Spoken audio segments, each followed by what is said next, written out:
Good evening and welcome to the Annapolis Maritime Museum's 2022 virtual lecture series. I'm Kelly Swartout. Our principal mission is to educate students and adults on the area's rich maritime heritage and the ecology of the Chesapeake Bay. This is vitally important to all of us as this is where we work, live, and recreate.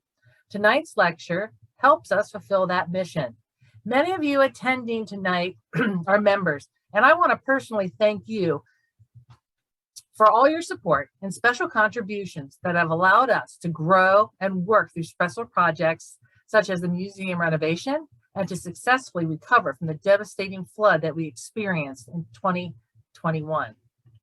Our museum will be opening tomorrow, January 21st, after a temporary closure due to the Omicron variant. As members, you receive free admission, so I encourage you all to come and visit. It is an amazing museum. Wilma Lee is currently at the spa on Tillman Island getting exfoliated. I think they call it wintertime work in the boating world, but in any case, she'll be back and available for public sales at the end of March.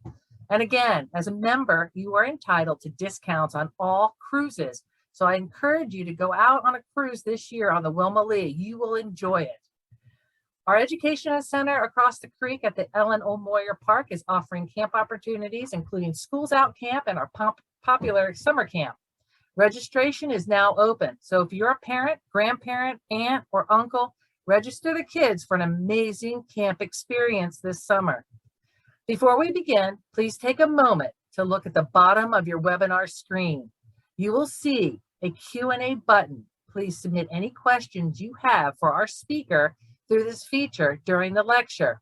The sooner you submit your questions, the more likely it is that they will be answered, so don't wait until the end. We will be monitoring the questions as they come in, and we will try our best to address as many questions as we can during the Q&A session at the conclusion of the lecture. The chat button will be used by us to share information with you tonight. If you are having any technical issues and need to contact us for assistance, please call 410-295-0104, extension 19. We are thrilled to have as our presenting sponsor tonight, JP Morgan. JP Morgan Private Bank has been serving families in Maryland, DC, Virginia, and their banking, lending, and wealth management needs for over 100 years. The greater Maryland community, to which we all belong, is primarily served by a team of 17 professionals in the Baltimore area. Fellow Eastport resident David Thompson joined the team in 2020 to work with clients here in Annapolis and Southern Maryland. We are so happy to have David, his wife, and his adorable baby girl as members of our community. We are excited to welcome Homestead Gardens back again this year as our speaker sponsor. Homestead Gardens is a landmark nursery in Davidsonville, Maryland, and has the largest enclosed garden center in the Baltimore and Washington, D.C. metropolitan areas. Homestead Gardens has a second location in Severna Park. It is a wonderful partner of AMM, supporting our programs and events. If you have not been to either location, I encourage you to stop by for all your gardening needs this spring. Our speaker tonight is Dr. Richard Bell. Richard is professor of history at the University of Maryland and author of the book Stolen: 5 Free Boys Kidnapped into Slavery and Their Astonishing Odyssey Home, which was a finalist for the George Washington Prize and the Harriet Tubman Prize. He has held major research fellowships at Yale, Cambridge, and the Library of Congress, and is the recipient of the National Endowment of the Humanities Public Scholar Award and the 2021 Andrew Carnegie Fellowship. He serves as a trustee for the Maryland Center for History and Culture and as a fellow of the Royal Historical Society. Grab your favorite beverage, get comfortable, and get ready for an amazing lecture by Dr. Richard Bell. Thank you so much for that, Kelly. That's great. And thank you to all of you, all my friends in Annapolis who've made this event possible. Behind the scenes, there's a whole team working tonight. Thanks to all of them. And thanks to all of you for coming out tonight as well. This is a big crowd. I've been watching this number rise and rise and rise. bit intimidating. Thank you very much for coming out this evening. I'm going to go ahead and share my screen and get started. And I'm planning to talk for about 30, 35 minutes max. Let's just make sure you can see my slides. I think now you can see my slides, hear my voice, see my face. I'm going to talk about 30, 35 minutes and then take some questions. So don't hesitate. Put them in the Q&A tab anytime they pop into your head. We're going to talk about some tough stuff tonight. Just a quick warning here, because Cornelius Sinclair was 10 years old and he was trapped. He was stuck. He was locked in the belly of a small ship that looked a lot like this one, that was bobbing in the middle of the Delaware River, a mile south of Philadelphia. A man had grabbed this 10-year-old kid from a spot near Philadelphia's market an hour ago, shoved a black gag across his mouth, tossed him into a wagon, and hauled him aboard. And it was dark below the little ship's waterline, but Cornelius could see enough to know that he was not the only child locked down there. 4 pairs of eyes stared right back at him. 4 other black boys. One looked about his size. He was probably 10 or 11 years old, like Cornelius. 2 more were taller, perhaps 14 or 15. The last of them was shorter and smaller than the rest. He might have been as young as 8 years old. And yesterday, all 5 boys had been free, like you and me. But today they were slaves, prisoners of a gang of child snatchers who planned to sell their lives and labor, most likely to plantation owners down in the deep South. If their abductors got away with this, 10-year-old Cornelius would spend the rest of his life as someone else's property, somewhere very far away. He would probably never see his family again. Cornelius disappeared in late August of 1825. He was one of dozens of African-American children to vanish in very similar circumstances from Philadelphia that single year alone. In the early 1800s, that city was the hub of American slavery's blackest market. Its gridded streets and its tangled alleys were hunting grounds for crews of professional kidnappers who made their livings, turning free black kids like Cornelius into Southern slaves. And they did their work swiftly and shamelessly. In brazen affront to Philadelphia's reputation at the time as the city of brotherly love, as a safe haven for people of color, and as the headquarters of the American anti-slavery movement. But to criminals, to kidnappers, of course, none of that mattered. And in truth, early 19th century Philadelphia was probably one of the most dangerous places to be free and black anywhere in the United States. This was a product of its location, of course. Philadelphia, you know where it is on the map, I don't need to tell you, was the nearest major free city to the slave South on the East Coast. Philadelphia lay just 40 miles north of the Mason-Dixon line, the boundary that separated Pennsylvania from several slave states to its south, including Maryland. As Pennsylvania and other northern states had slowly disentangled themselves from race slavery in the 50 years or so after the American Revolution, that boundary along Pennsylvania's southern border became ever more important, especially if you were African American. By 1825, the year that Cornelius was kidnapped, the Mason-Dixon line seemed to divide 2 worlds, separating northern free soil states from the southern slave states. And Philadelphia's proximity to this frontier line made its many free black residents very attractive targets for professional people snatchers, pushing in from nearby slave states like Maryland and Delaware. And those people snatchers preyed on the members of Philadelphia's free black community relentlessly, putting bullseyes on their backs, putting prices on their heads. The people they stole away from freedom could fetch anywhere up to $15,000 in today's money per person in Louisiana, Mississippi, and Alabama. 3 of the new territories and states that were rising up along the Gulf Coast at exactly this time. The American settlers swarming into that region demanded a nearly bottomless supply of forced labor to cut sugarcane and pick cotton, and they'd take almost anyone to do that unpaid work. Buying a small percentage of their black laborers from kidnappers of free people was not likely their first choice, but their options were limited.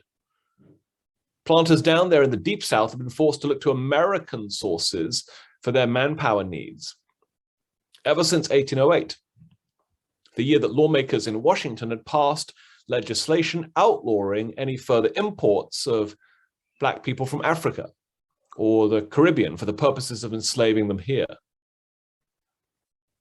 That 1808 decision is not terribly famous today, but it was a major turning point in the history of slavery in America because it spurred the growth of an American slave trade, a domestic slave trade, an internal slave trade within the United States. After that 1808 decision, interstate slave traders here in the United States tried to satisfy those Southwestern settlers' demands for black labor by bringing them thousands of American-born enslaved people each year from existing slave states like Maryland and Virginia that were in surplus and willing to sell. And that was all legal. But settlers down in the Deep South wanted even more. And the stronger the demand, the more tempting, the more profitable it became for anyone sufficiently cold-blooded to try to kidnap free children, like Cornelius, from northern cities like Philadelphia, launder them into that legal supply chain in the slave states, and then sell them in that vast new Southwestern slave market. These economic incentives left Philadelphia's large and dynamic free black community dangerously exposed. By 1825, the city of brotherly love had become the center of an inter-regional kidnapping operation. Philadelphia had become the northern origin point of something I call America's reverse Underground Railroad. So when I use that phrase tonight, the reverse Underground Railroad, that's what I'm referring to, the kidnapping and trafficking into slavery of free black people, usually from northern towns and states in the United States. And this reverse Underground Railroad, and its much better known namesake, the Underground Railroad, they of course ran in opposite directions, yes? And they existed for very different purposes, of course. But because they're opposites, they're also mirror images of each other. On the Underground Railroad, that's the good one, the famous one, enslaved people abandoned southern plantations and trekked usually northward, dreaming of new lives and new opportunities in freedom. On America's reverse Underground Railroad, free black people were stolen from northern cities like Philly and made to trudge southward to be sold into plantation slavery. On the Underground Railroad, conductors like Harriet Tubman risked their lives and their own liberty to help black fugitives make these epic journeys of freedom. But on America's reverse Underground Railroad, the conductors were kidnappers and human traffickers motivated only by money. Both networks, one heroic, one evil, roared to life in the early 1800s to exploit what by then had become major differences in the legal status of slavery in the North and in the South. Both networks were loosely organized, very opportunistic. Both networks ran on secrecy and relied on small circles of trusted participants forged documents, false identities, and disguise. The direction of travel was usually very different.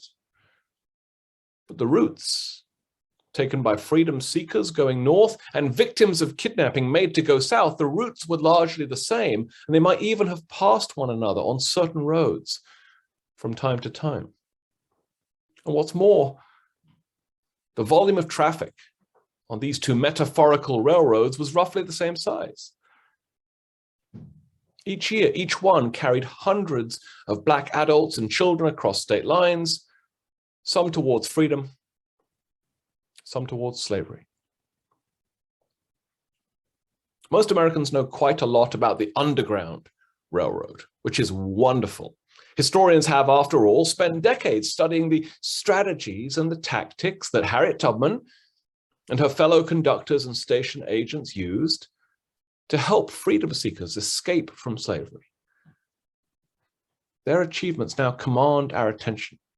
And there are Underground Railroad walking tours and television shows and museums, this recent movie, there's even a TV show based on a novel. All of this is dedicated to celebrating the men and women on the Underground Railroad who created the secret network through which the enslaved could escape to freedom. So we know a lot about the Underground Railroad. I think we know far less about America's reverse Underground Railroad. Its conductors, its station agents, worked tirelessly to remain untouchable. And the identities of all but a handful of these criminals still remain a secret, even today. They certainly never gave public lectures about their work or went on fundraising tours. Only rarely do their names or their crimes even appear in police files or trial transcripts.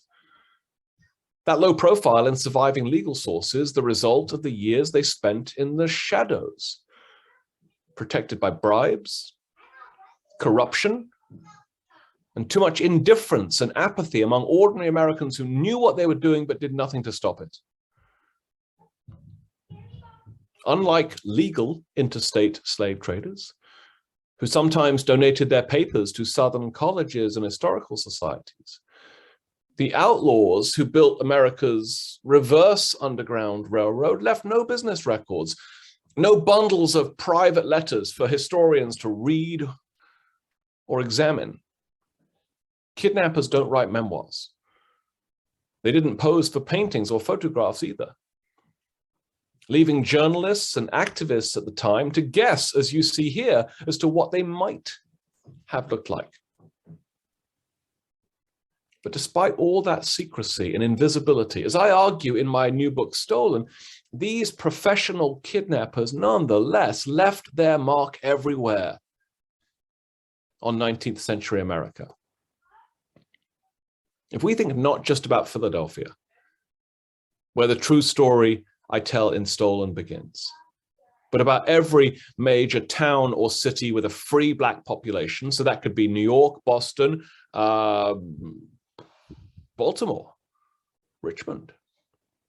If we think not just about 1825, when this true story begins, but about each and every year between 1808 and the Civil War, we can say with depressing certainty that all told, the kidnappers who built America's reverse Underground Railroad stole away likely tens of thousands of free Black people, many of them children like Cornelius, under the age of 16. And let me be super clear, most of those they kidnapped were never heard from again.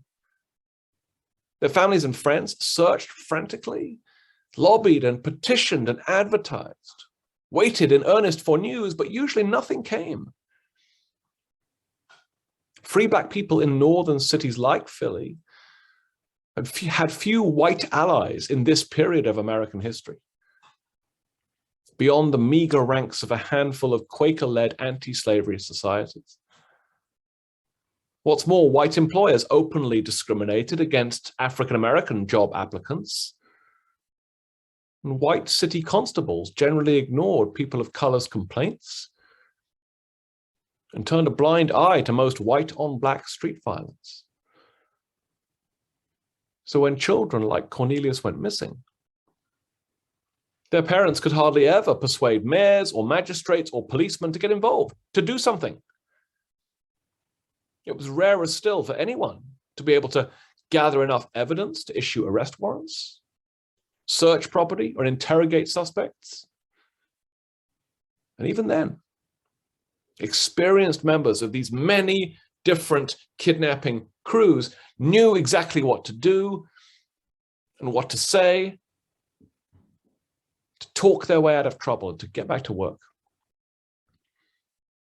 64 households are logged into this call right now. And I'm guessing all of you have heard of 12 Years a Slave.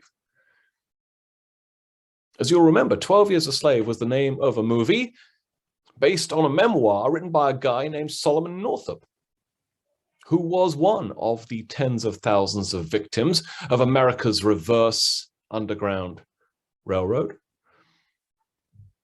Unlike almost everyone else, however, Northup later escaped Southern slavery, though it took him 12 years to do it.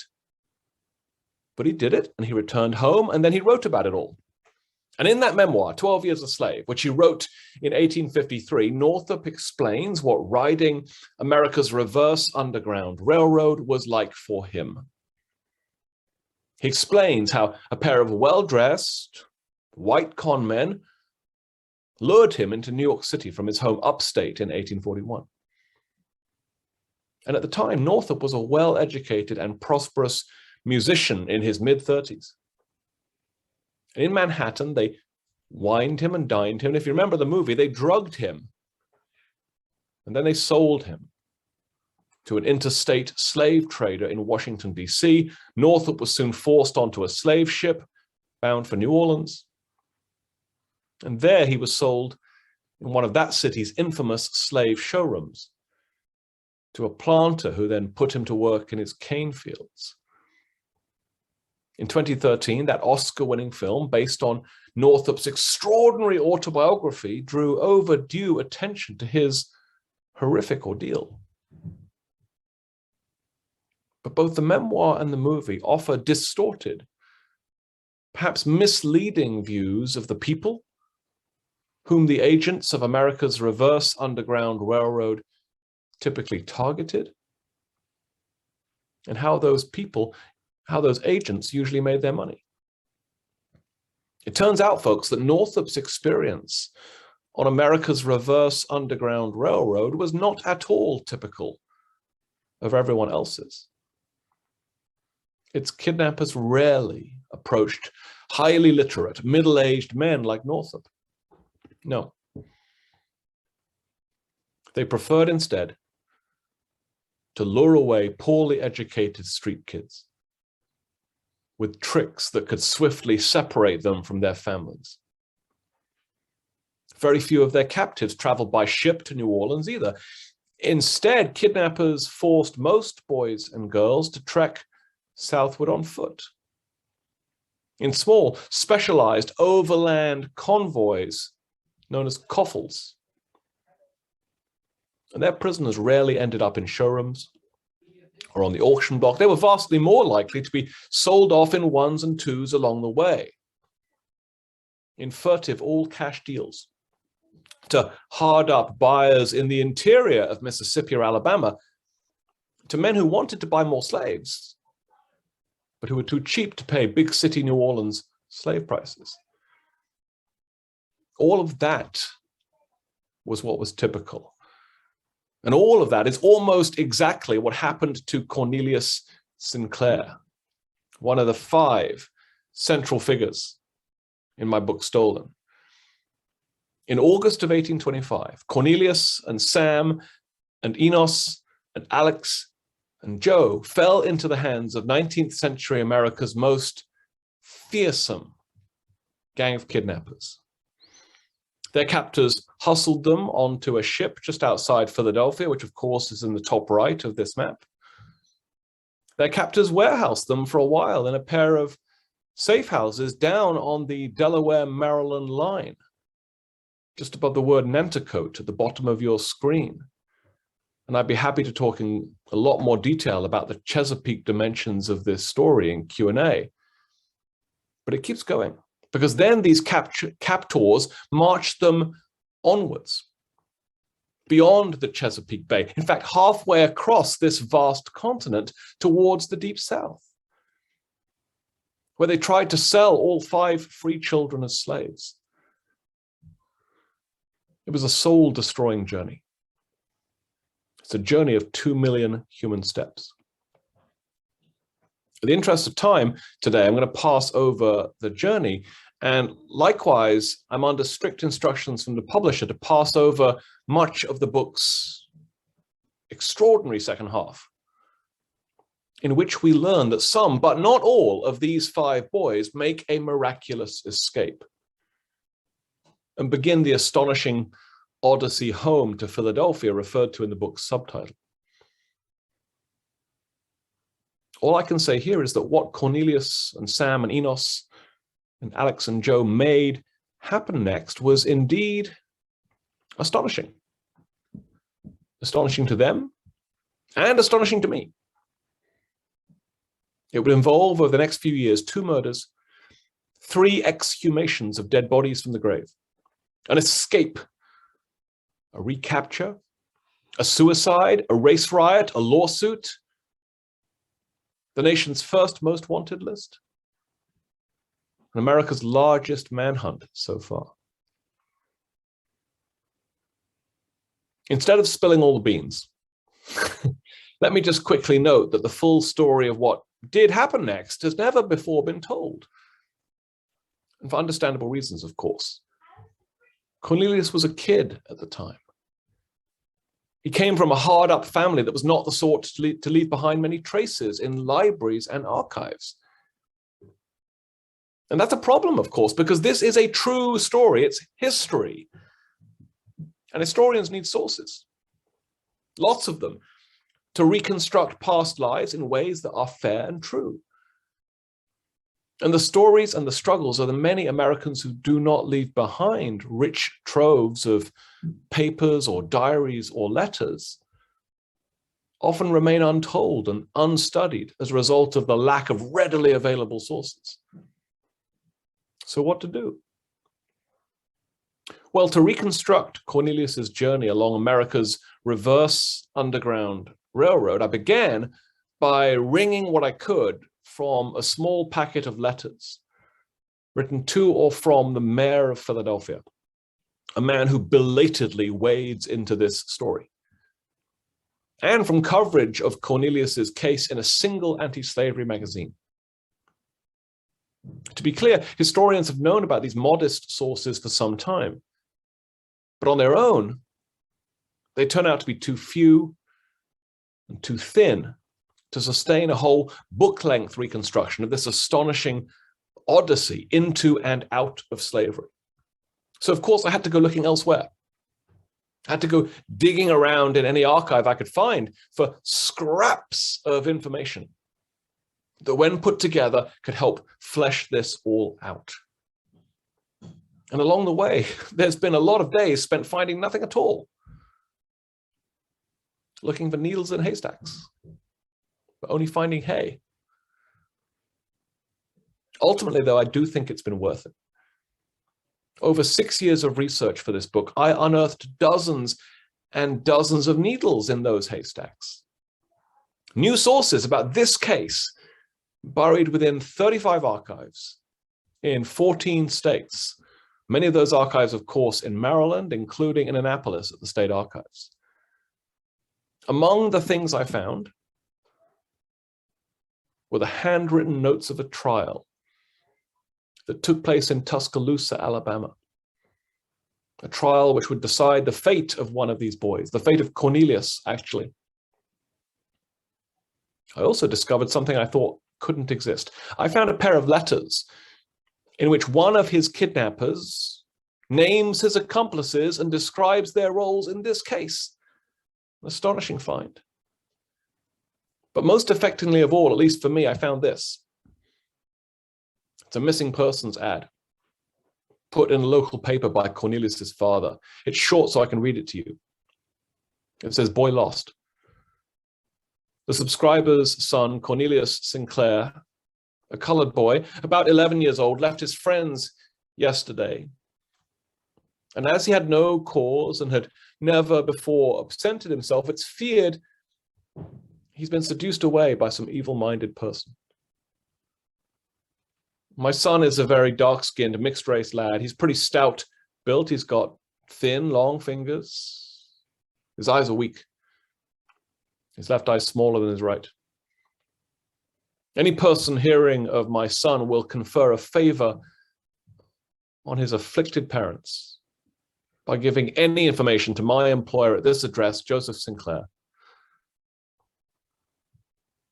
As you can imagine, I've read this ad dozens and dozens of times in my life. Every time the same two words jump out at me: afflicted parents, afflicted parents.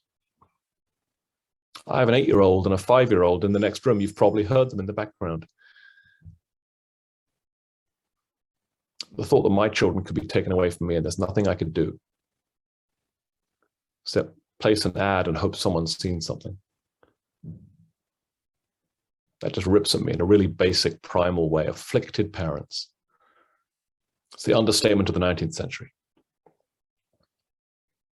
Before we turn to your questions, and now is a great time to put some in the Q&A tab, let me wrap up with a couple of reflections about why I think learning about America's reverse underground railroad is important, and why Cornelius Sinclair's particular experience as a rider on that railroad is worth your time.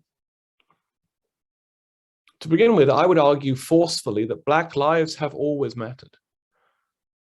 And so any true story about free children ripped from their families and swallowed up by American slavery is worth reconstructing for its own damning sake.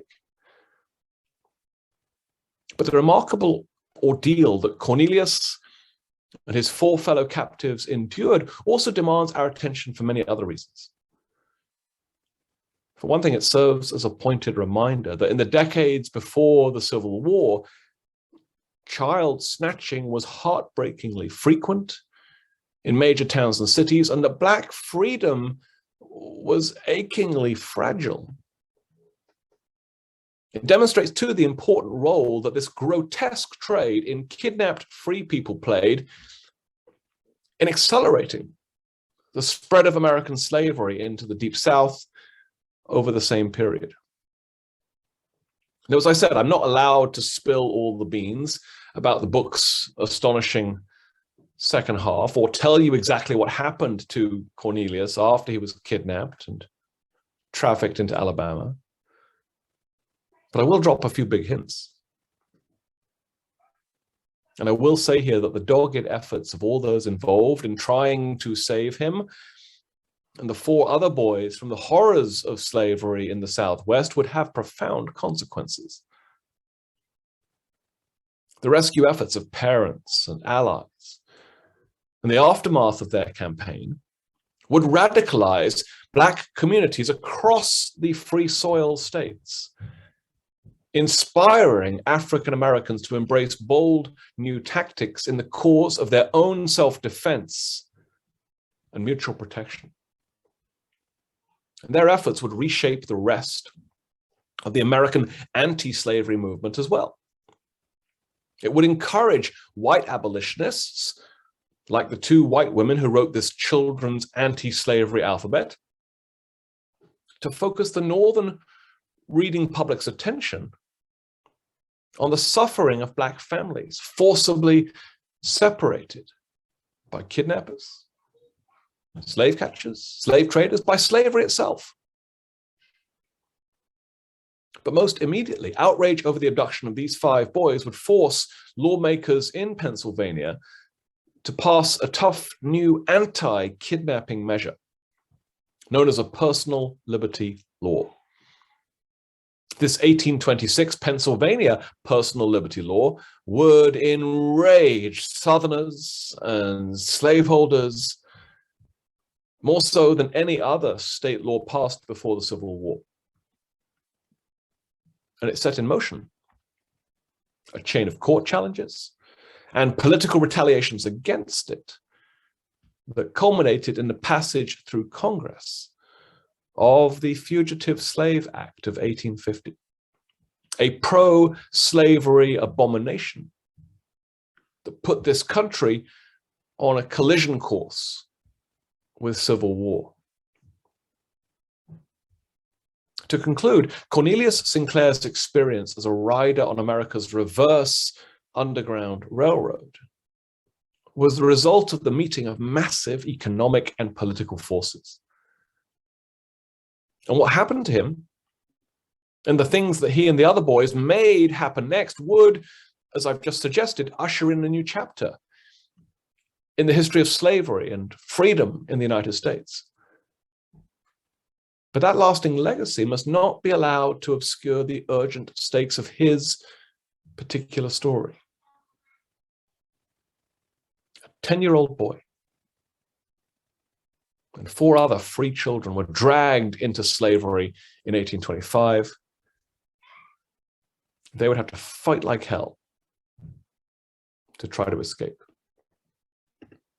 Thank you very much for listening to me tonight. I appreciate it.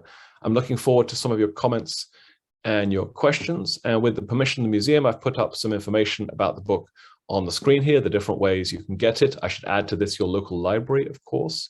If anyone's interested in a signed copy, you can send me an email at the address you see on the screen, and we can arrange that very easily as well. You'll see this information a bit later on as well. I'm going to turn things over to Tracy, who's going to lead us through a Q&A period. Hi, Tracy. How are you? Good.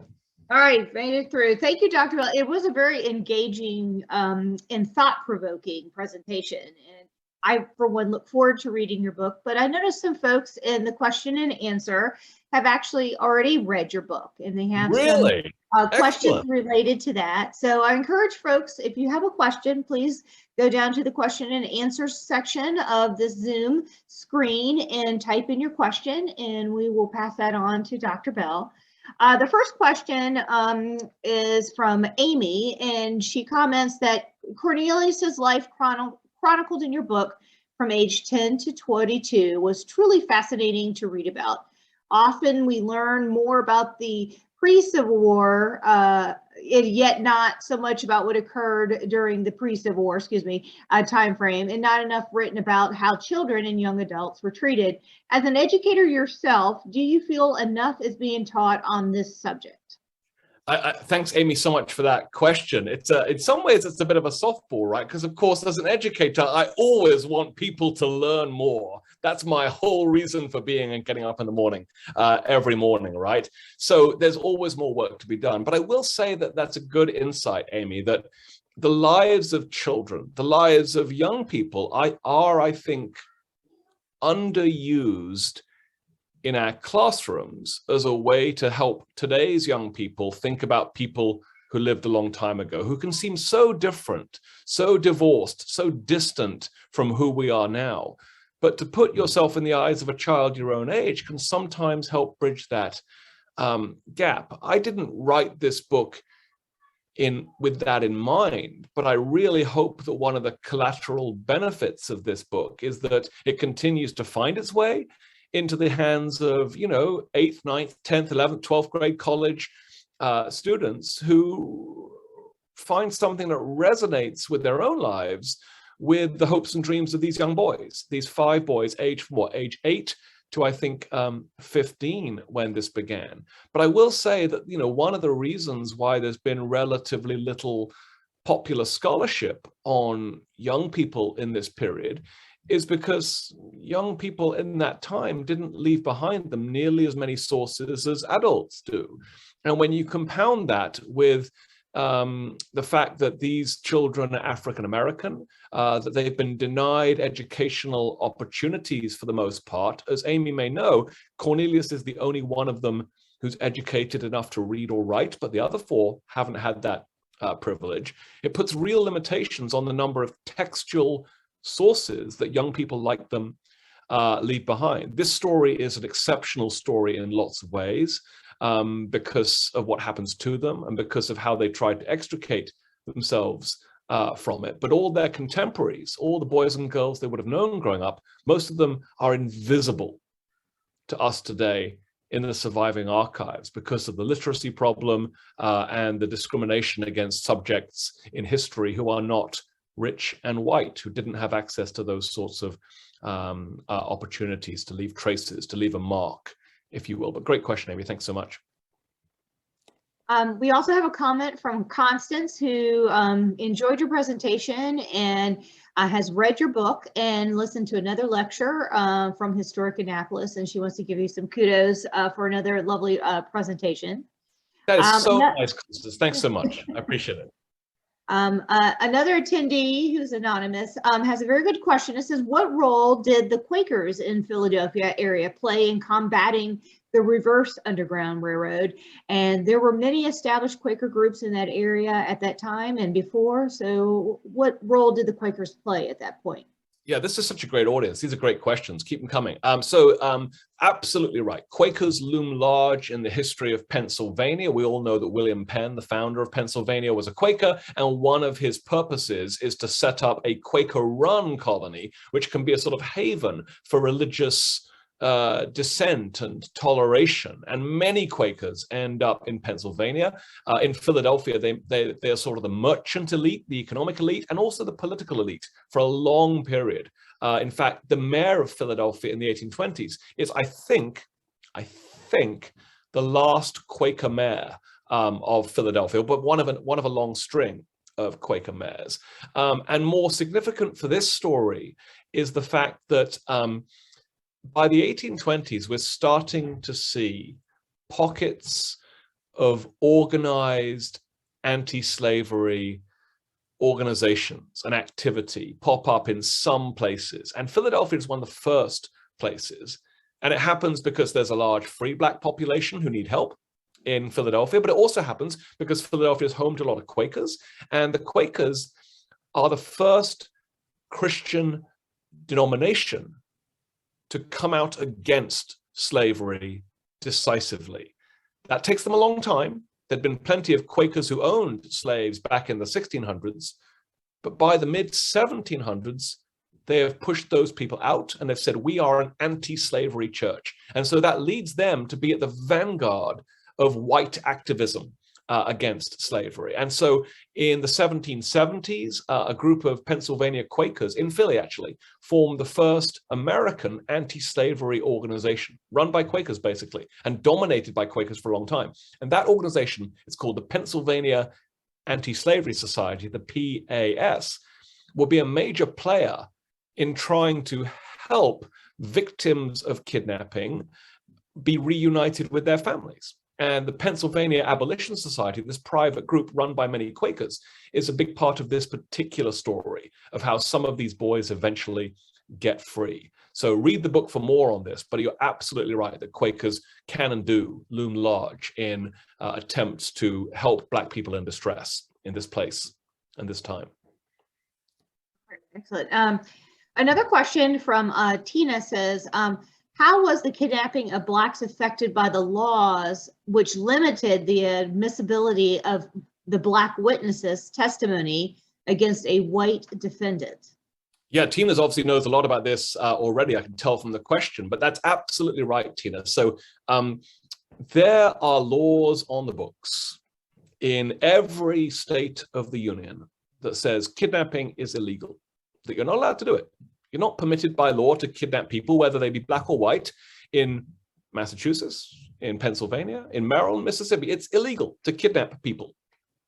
And yet it happens all the time when the victims are free Black people, as I demonstrate in my book. And one of the reasons people keep getting away with that, Tina, is because, as you point out, most southern states and even some in the mid-Atlantic have laws saying that Black people can't testify against white people, especially Black people who are presumed to be slaves, can't testify against their presumed masters.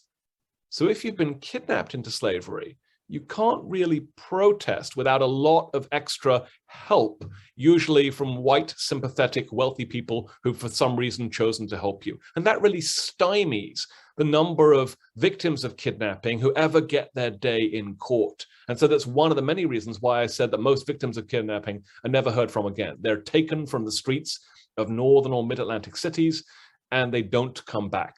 And the legal system is one of the reasons for that. Great point. All right. You have to excuse me. Mac, our museum cat, was enjoying your presentation and he jumped up right up here. Something for everyone. That's great. Yes, yes. So Donna has a question that says, were any of the abductors arrested? And if yes, what were the penalties? Yeah, that's a good follow-up to Tina's question, right, Donna? I'm glad they came in that sequence. So I would say that most of the time, kidnappers who do this work, and there are dozens and dozens and dozens of them, aren't caught. And if they are caught, they're able to wiggle out of it. Say it wasn't me, or the black person can't testify. There's various ways by which they avoid convictions. So convictions for kidnapping for kidnapping of free black people into slavery are very rare. They happen, but they're very rare. I can tell you that in this particular case, there are some arrests and there are some prosecutions, and 2 or 3 people do go to jail for kidnapping these 5 boys, which is a rare and extraordinary outcome. Now, there's lots of asterisks after what I just said about the length of time they serve, about how big a player they were in the gang that actually orchestrates these kidnappings. But yes, a couple of people I can report do face some justice for this. Though, you know, I mentioned in the talk, Donna, that one of the things I found was 2 letters by one of the kidnappers in which he names the other members of his gang.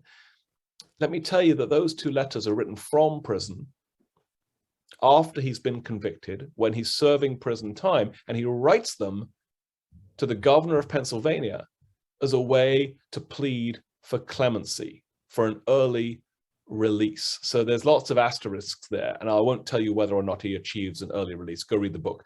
But yes, there are some arrests, but not nearly enough. All right. So Roy asked the question that we were all wondering is, how did you find this story? Yeah, I didn't go looking for it. It found me at some level. I'll try and make this brief because it's complicated. My previous book was about something equally depressing. I was writing a book about suicide in American history between the Revolution and the Civil War. My wife thinks my next book should be about kittens or something happier, but I'm clearly drawn to dark and serious subjects. So as I was finishing up that book about suicide, I came across the alleged suicide of a 65-year-old white woman in jail in rural Delaware, Georgetown, Delaware, if you know where that is. And she was facing 3 counts of murder. And these were of people who'd been buried on her property. And she died in that jail, and many people thought she'd killed herself. As I began investigating whether or not she'd killed herself, and I don't think she did, I became aware of who she was when she was alive. Her name was Patty Cannon. If you've read the book, you know who that is. And if you haven't read the book and you live in the Chesapeake Bay, you might also have heard that name, Patty Cannon. She's quite famous on the other side of the bridge, by the way.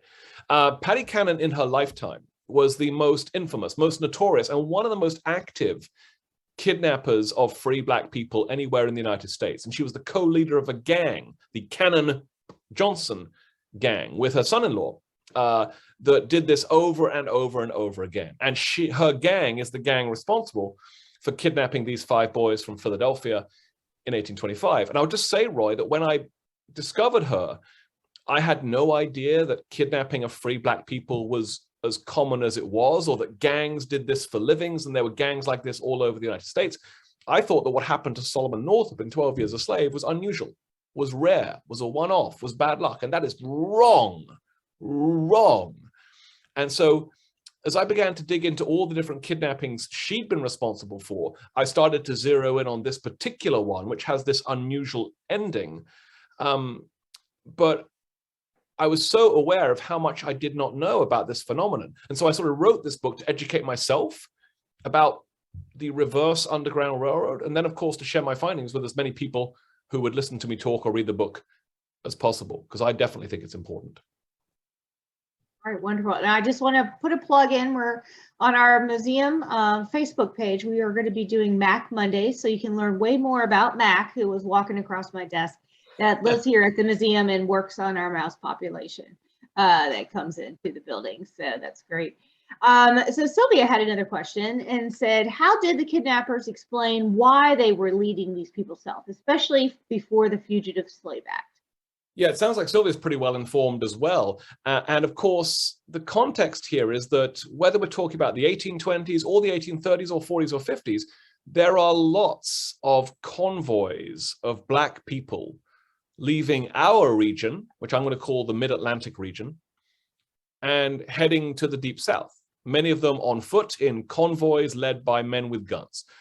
And most of those convoys are convoys of legally traded enslaved people who've been bought from planters in Maryland and who are being transported across the country to be resold. That's all legal, of course. No explanation required. If you're stopped on the road, you're not breaking the law.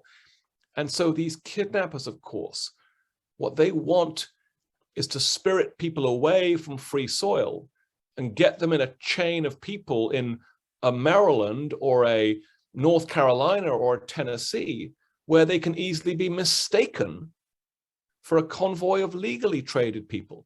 Because convoys of legally traded people are on every road and they're not being stopped. No one's asking to see the business records. This is the slave trade and it's big business.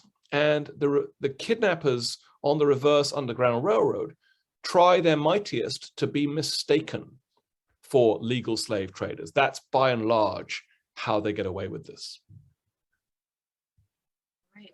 So an anonymous one talks about, Constance, it talks about as kidnappers force these children and adults to walk to point south, did anyone or a group of people ever try to stop them in their tracks, so to speak?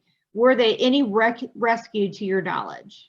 So not in the way you're imagining, right? If you're imagining, people walking away, sneaking out of Philadelphia 3 miles away, and, the Coast Guard pulls them over, that doesn't happen. If you're imagining them walking, through the Appalachians and suddenly a horse in the distance comes up behind them and they have to pull over, that doesn't happen.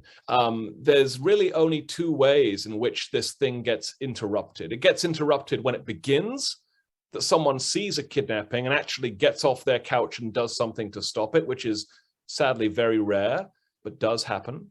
And it's usually other free Black people who get off their couches and intervene to help Black people in distress. There are very few white saviors in this place and time. Or it happens at the other end where free Black people being sold as slaves to potential buyers in Alabama, Mississippi, Louisiana, put up such a stink and such a fuss that they're able to thwart a sale or attract some attention. But again, that doesn't happen very often either, because over the preceding, 6 weeks, 8 weeks, 12 weeks of walking, they've been not only starved into submission, they've often been beaten or intimidated into submission. So they know that if they speak up about who they actually are and how they're actually free, their captor will beat the living you-know-what out of them. And in fact, part of that is a big part of this story, actually, as well. I won't say any more. Chris has an interesting question. He wants to know, is any connection of this illegal practice to British seaman impressment practices? Is there any origins around elsewhere in the world similar to this? Yeah, so I would say there are echoes. I don't think there are direct connections, Chris. So I agree that the impressment of seamen into the royal, people as mariners into the Royal Navy, who, people who bought, who were at a pub one night in Bristol, a stranger buys them a drink and then they wake up the next day 3 miles out to sea because the drink has been drugged. That reminds me of the kidnapping of free Black people, but it's not directly connected to that, of course. Another way to say that, Chris, would be to say that, practices of abduction of turning free people into not free people exist in many different forms, in many different places, in many different centuries, and in many different contexts. So I appreciate that connection. There's great work, by the way, on impressment, which I could direct you to if you send me an email. But I just see echoes rather than direct connections. An anonymous attendee wants to know whether or not are there other mid-Atlantic cities beside Philly where this was happening? Oh, sure. Name a city, I would say. So, Philadelphia is where this happens most frequently. And that is because has such a large, I'm pointing a giant dagger at you. This is a letter opener. It happens because Philadelphia has such a large free Black population. So from the kidnapper's perspective, it's a target-rich environment. But that's not to say it's specific to Philadelphia. It is definitely not. The second largest free Black population in Pennsylvania is in York, Pennsylvania. Kidnappers swarm it. The other large free Black population in the region is in Baltimore. Now, Baltimore is in Maryland. Maryland's a slave state, but still there's a free Black population in Baltimore as well, and kidnappers pounce on them. We could find the same in any place with any free Black community. So if there are free Black people in Annapolis, kidnappers are going to be there. We know they're in Richmond. We know they're in Pittsburgh, in Cleveland, in Chicago, in Boston, in New York. Anywhere there's a free Black population and decent transport links, kidnappers will roam around. Solomon Northup's in a tiny town in upstate New York, Saratoga Springs, when this happens to him. Nowhere in the United States is truly safe if you're free and Black, unfortunately. That kind of segues into the importance of the Chesapeake Bay and the Chesapeake region in this kind of story. Could you elaborate a little bit about that? Yeah, so I would say a couple of things. Number one, the Chesapeake Bay is pretty close in the big scheme of things to Philadelphia, this very target-rich environment that I just described. And so multiple kidnappers, multiple gangs of kidnappers actually base themselves in the Chesapeake Bay, by which I mean the eastern shore of Maryland, or sometimes I mean Delaware, and oftentimes actually on the border between Maryland and Delaware. The gang that does this owns property on both sides of the line, Delaware and Maryland, and seems to enjoy sort of shuttling people back and forth to avoid jurisdictional arrests. And one of the reasons that the Chesapeake Bay, and particularly the eastern shore of Maryland, seems to be home and host to so many kidnappers who use this area as their headquarters is partly the proximity to Philadelphia and Baltimore, but also because, on the other side of the bridge, these are pretty socially conservative slave counties where agricultural slavery is deeply entrenched, where the anti-slavery movement has not been able to gain any meaningful foothold. And so where your neighbors and your local police constable are not likely to give you much trouble if you have free Black people tied up in your basement. This actually happens. We have this astonishing account, which I talk about in the book, of a raid on a kidnapper's headquarters just on the Delaware side of the line that took place in 1819. Raids are very, very unusual. But what's also clear is that the kidnappers have been tipped off that the police are coming by some person in the police department or a local neighbor who's seen them coming, that the kidnappers are fully armed, perfectly willing to use their weapons against the police and against other people trying to save the Black people on their property, and that when the police raid the property, they find close to 20 people shackled up who are young and Black and who are probably the victims of kidnapping. So those kidnappers regard the eastern shore of Maryland on the other side of the bridge as a sanctuary, sadly. I'm pleased to say, of course, this region has changed substantially since then. But back in the day, if you were going to do this as your livelihood, the eastern shore of Maryland might be where you choose to set up shop. Well, Dr. Bell, that's all the questions that we have in our chat group. I encourage anyone, again, if you have questions for him or inquiring about his book, Please, we have on his slide his contact information, or in the chat room, we have his contact information. You can send him a question or look for a book with a signature in it for that. So again, thank you so much for a wonderful presentation and a really thought and provoking presentation for us tonight.